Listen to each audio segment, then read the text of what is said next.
کھانے میں پرتگال کا مشہور ذائقہ شامل ہے ہاسپٹیلٹی، نارتھ میٹھا اور کرسپی بیک، لو نمکین اور خاک اور سمندری کھانے، تازہ اور لذیذ فش۔ پرتگال میں جدید یورپ کے انداز کے ساتھ روایتی تہواروں میں پرتگالی لباس میں دکھائی دیتا ہے۔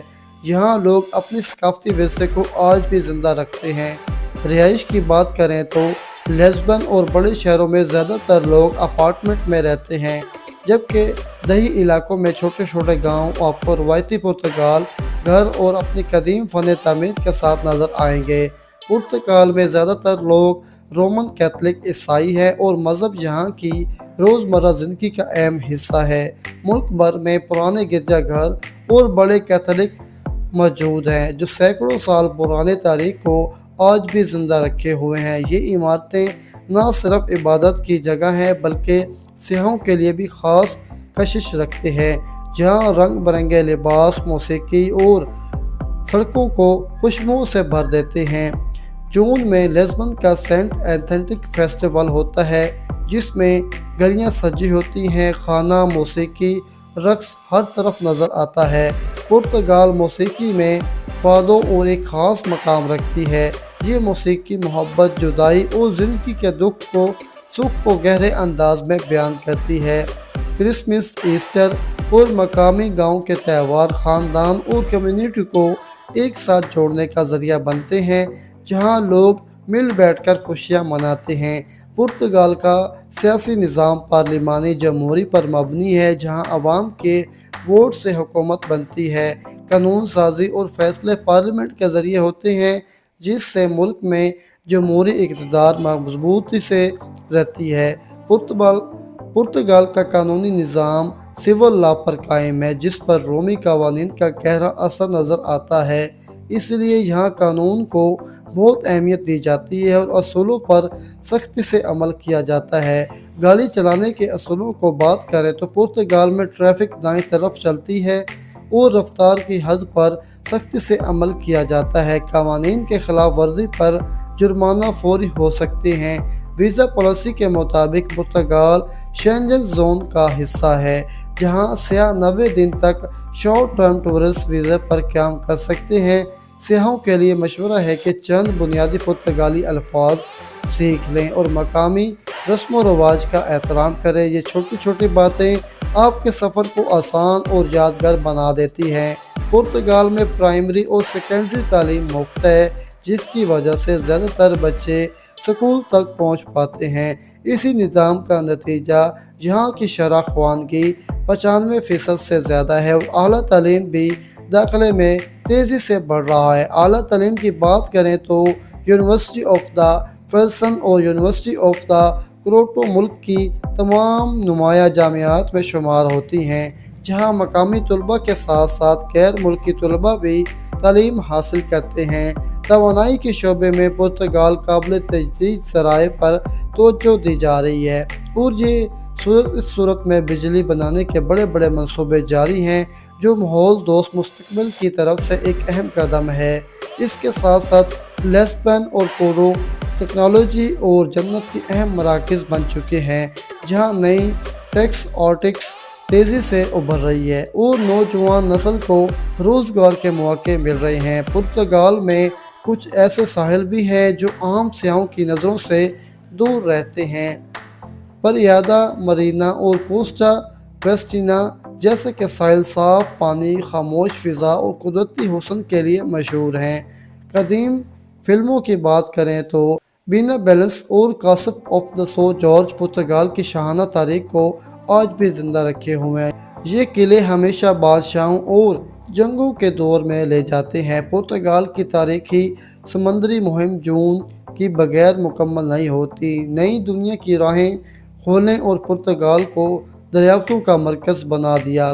سینٹرا کے محلات اور کوئنٹا دریائے ریرا آج بھی ایک پر اسرار فضا رکھتے ہیں، جہاں سے رنگین باغات اور پرانی کہانیاں سیاحوں کو حیران کر دیتی ہیں۔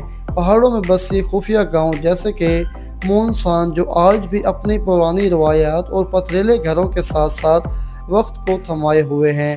دوستو، پرتگال میں سفر کرنا آسان اور سستا ہے۔